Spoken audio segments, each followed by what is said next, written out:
I am Daniel Lucas, and welcome to Book 101 Review.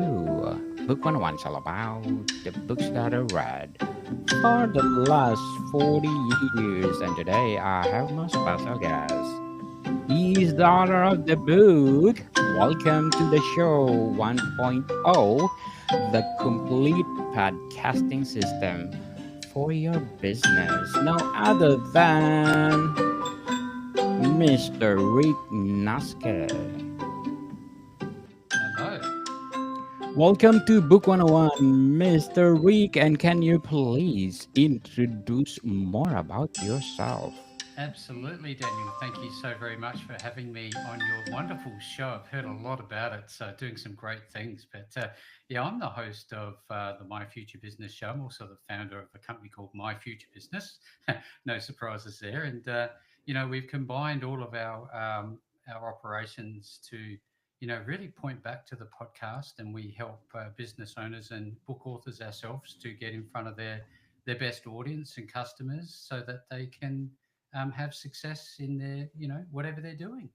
Yes, yes, yes. And Mr. Rick Naske, thank you so much for sharing your talents to the world or empowering us. What are the primary benefits of using podcasting as a marketing tool for business? Oh, goodness me.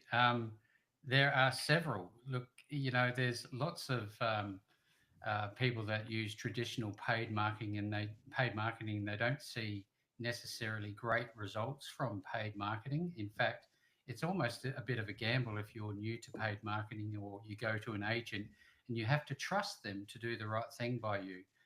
Where with podcasting, it not only does it have more impact, it can reach a lot more people. It becomes somewhat evergreen depending on what you're talking about, but it's also cost effective. You can upload something once and that piece of content continues to work over and over again. It can act as your business card.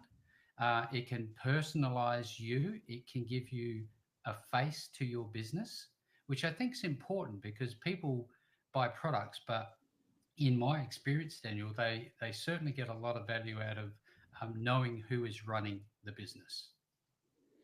So, how do you find your book? Welcome to the show 1.0. How did I find it? The Define, way sorry. I defined Define. it. How, Sorry, yeah. yes. Well, it came about through years of learning myself about what I was doing and how I was doing it, and then um, somewhere along the line, a number of people approached me and said, "Look, I'd love to learn what you're doing, but I don't know how." And I thought, well, I was getting a lot of common questions that would keep popping up, and I decided just to put this together because not only was that happening, Daniel, as I also saw an opportunity to showcase my skills and my abilities. And anybody who knows anything about books understands the power of a book, be it an audio book or a written book, which this is in all formats. Yes. So yeah, it's kind of like the cornerstone that brings all of the different parts of the business together as a lead magnet. Yes. Read, read, read, people. Speaking of reading, like Elon Musk, at the early age, Elon Musk read, read, read lots of Oh yeah, books. So, 3 books a so, day or something, wasn't it? Crazy. yes. So, what are the essential components of starting a podcast for a business? Well, look, you need to obviously know who you're talking to. It's especially useful if you already have an existing business. But, this is for me business 101, let alone podcasting 101. You obviously need to know who you're trying to help or call it promote to or sell your products or services to. Phrase it how you like. It's the same thing. It's about you getting in front of your best audience. But, you need to know who those people are before you can start talking about how you can help them. Otherwise, it's like talking to a wall. It's almost pointless. So, I would say I would certainly start there. And this book has 9 sections within it that cover, including that section. But once you know your customer and you've decided that you're going to use podcasting, as a content strategy because it's not a fly by night thing, Daniel. I like to say that my overnight success has only taken 10 years. It's a long game. If you're going to do this, you need to commit to it and make it part of your lifestyle. And if Yes. you can't, if you have resources within your business, then do that.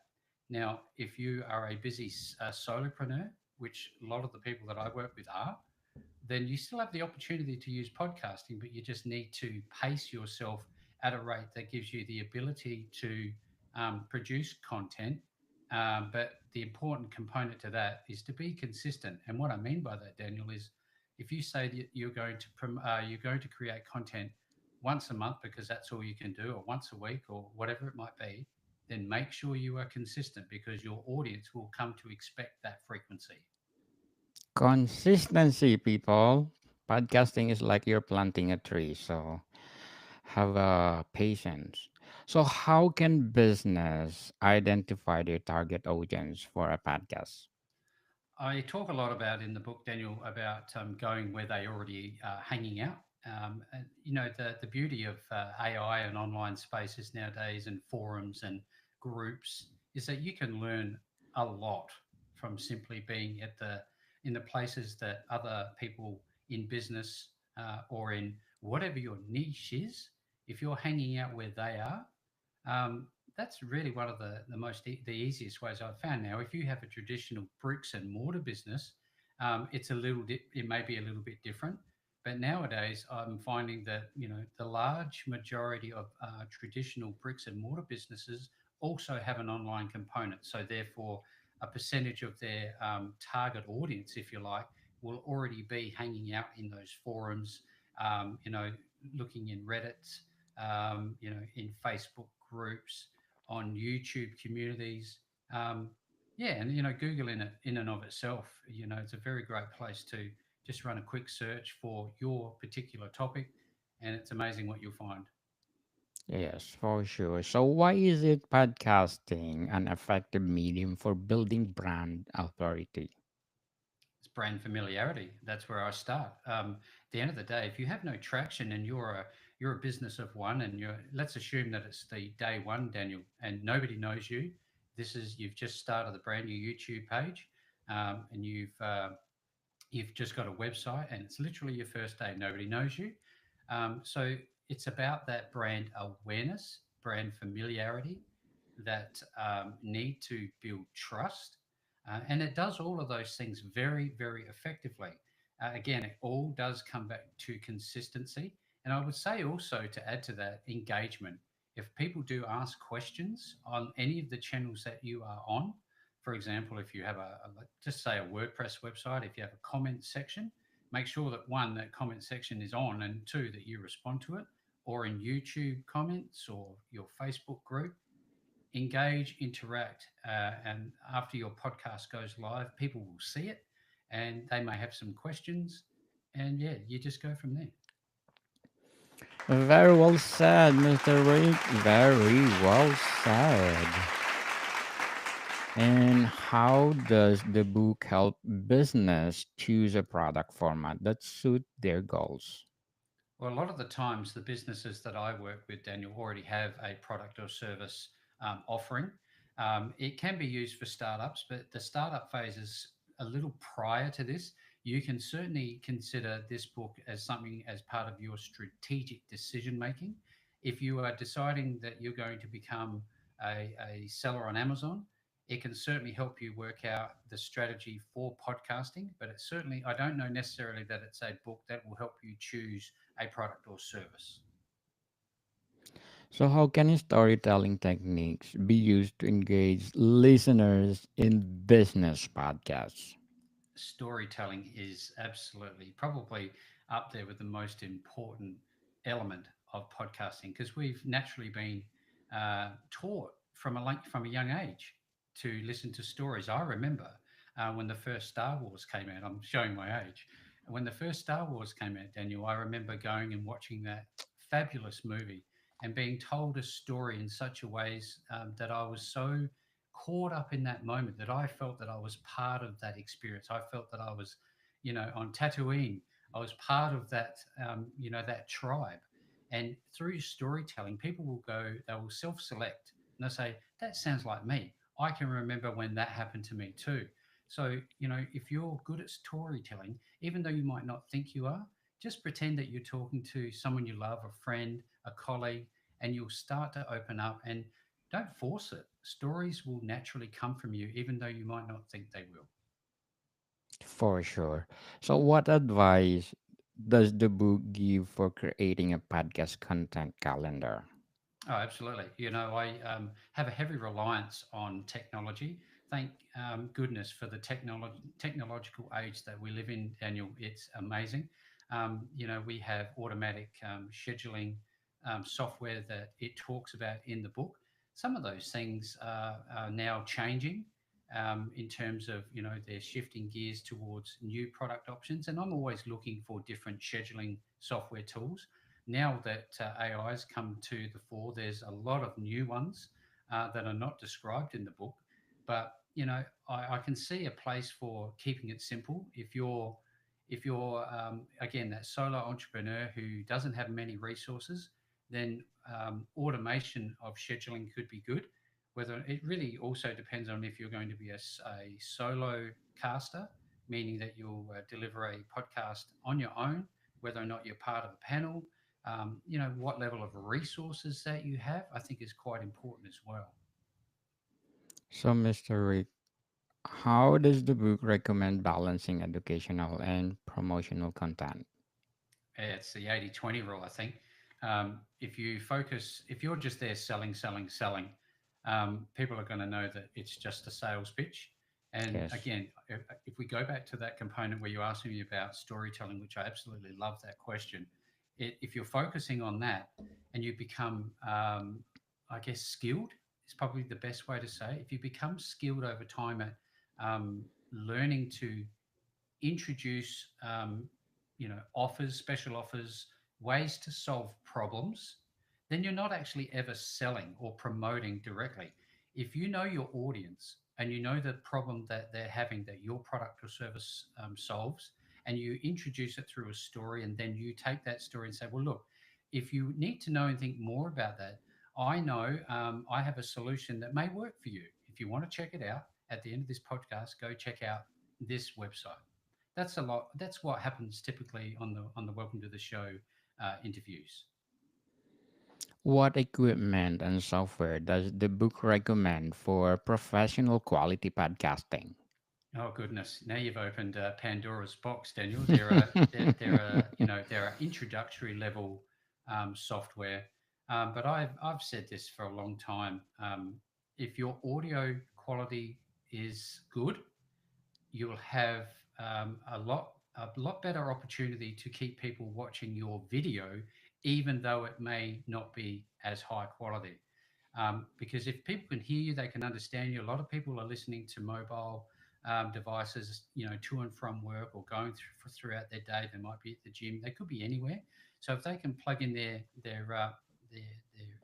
earphones or buds and just listen to you, and it comes through nice and clearly, then I think that's a really good place to start. Now, if you're that's and when we're talking about solo casting, you can as long as you have a Mac or a PC. I'm not an advocate of inbuilt cameras, webcams. I would also always say get yourself an external Logitech 1080 or 4K camera, but they're about $50. You can pick them up for nowadays, and they come through beautifully clear.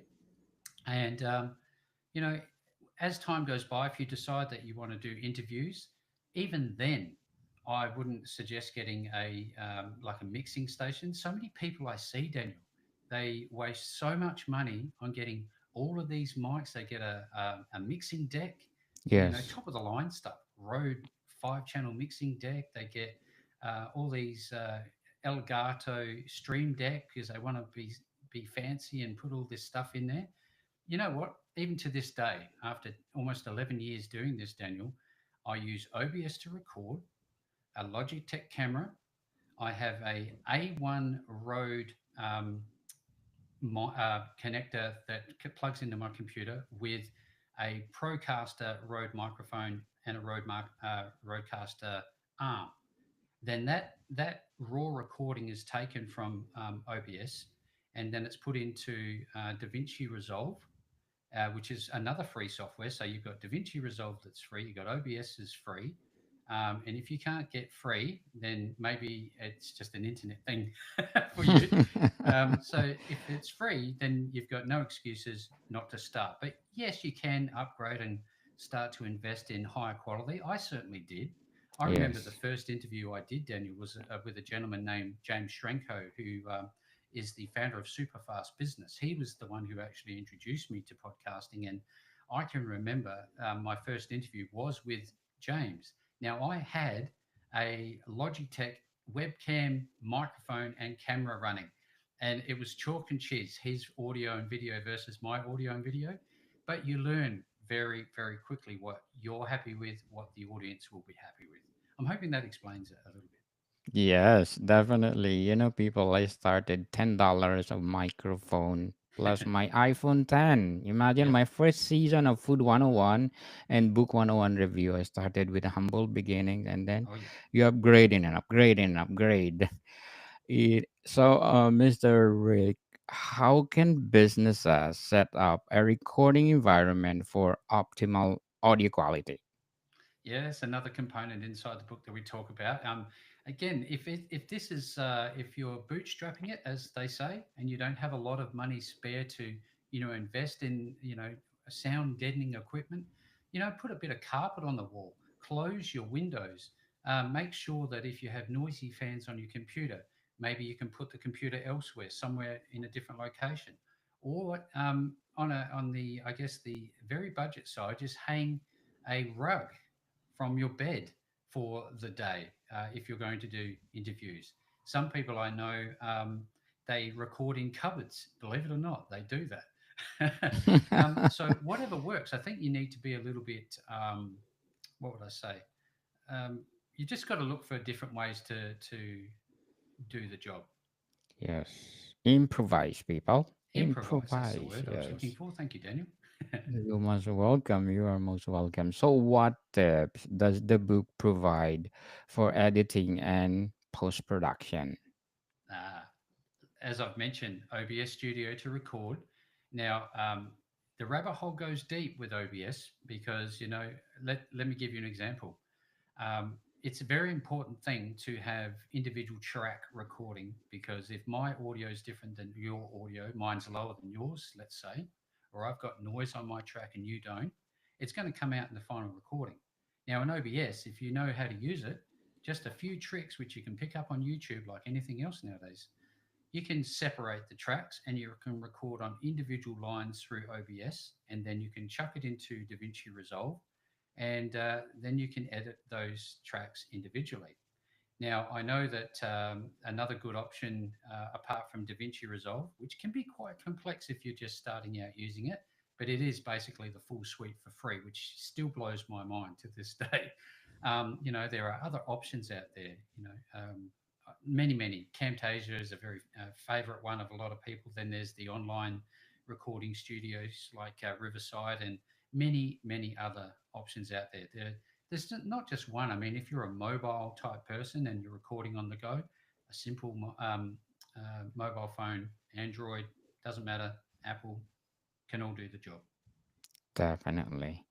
And what will be your advice for those aspiring podcaster out there, Mr. Rick? Just start and don't be afraid to make failure, to make errors, have errors. I think the Yes. only way that we can learn in this world, Daniel, is by through errors. Don't willingly and don't knowingly go out there to make mistakes, but push your boundaries. Be comfortable being uncomfortable. Turn that camera on, even though you might think, oh, I don't look great on a camera. Just turn it on, and record. Put it out there. And I guarantee you, anybody who's made anything of their podcast looks back on their first podcast and they just shake their head, thinking, "I can't believe it. Look at look how bad that is." For uh, sure. just do it. Yes. Is what I'd say. Yes. Mistake make you perfect in the future, people. So don't be afraid to commit mistake. And how important is a podcast hosting, and what the factors should businesses consider when choosing a platform? Oh, wow. A great question, Daniel. I want to share a short story, if I may, about podcast hosting. And I'm not sure if anybody knows about a company called, let's call it a lifetime deal website, who shall remain nameless. So many people need to bootstrap, and they think going out and buying a lifetime deal, which is basically a one-time payment for, in this question, podcast hosting, will be the answer to their prayers. Yes, it will, until that startup business goes out of business. And this actually happened to me. However, I'm a little bit smarter than that. I already had a backup through AWS by Amazon. I was running them in tandem.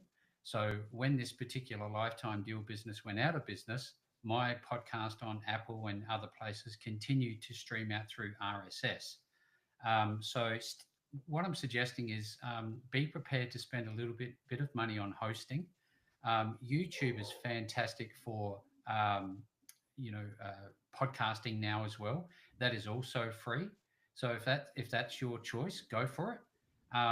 But for me, it's about having a network of distribution so that you can increase your reach. But when you're starting out, look for the free tools. They're out there. It's such a wonderful world that we live in.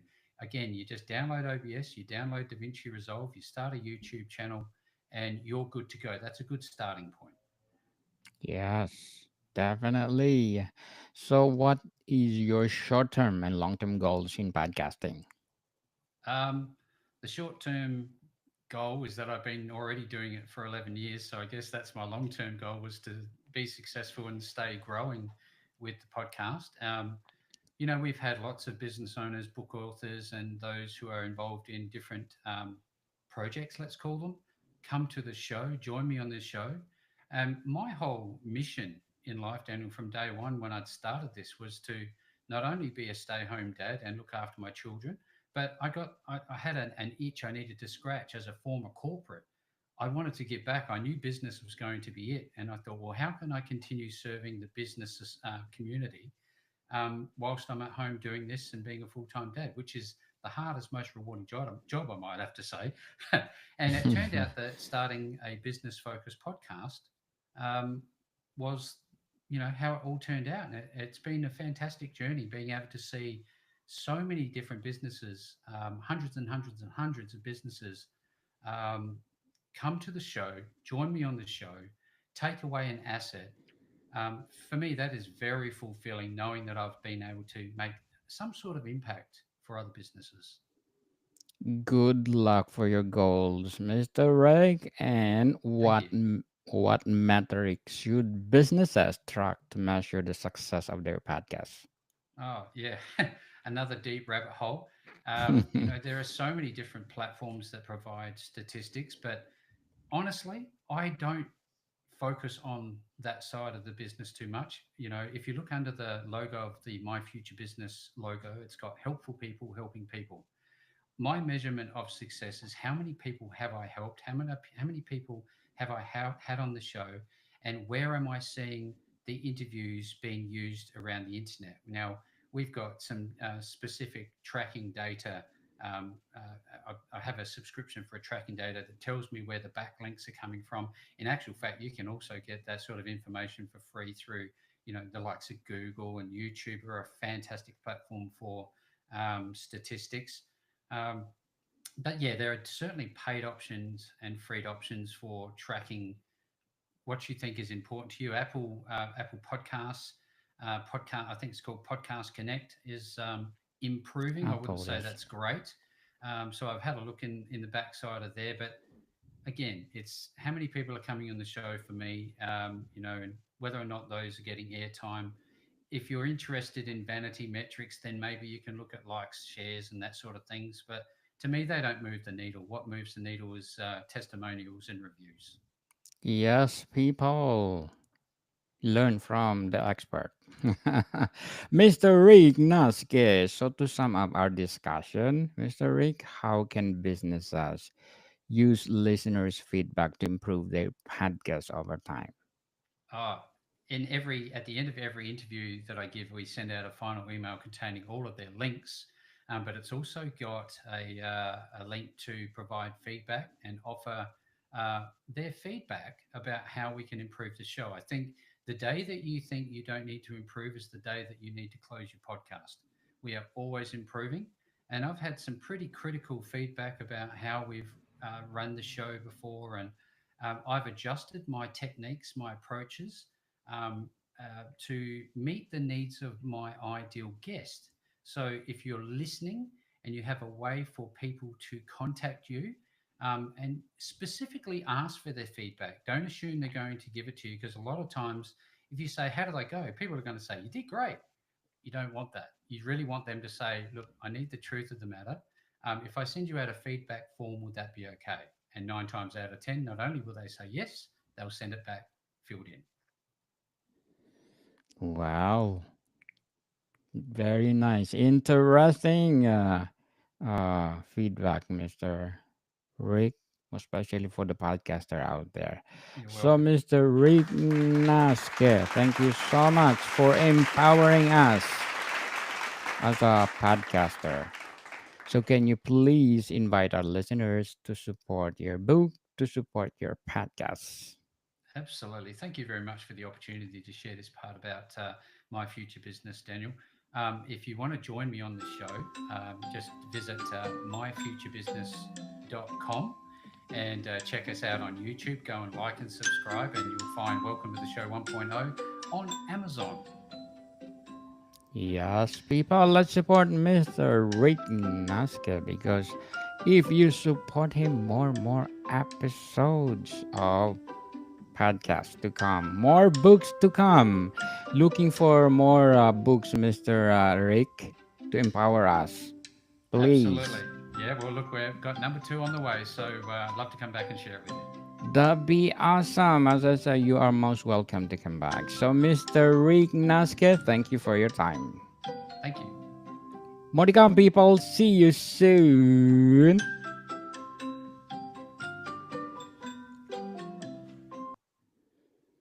So, Mr. Rick, I was inspired to your book.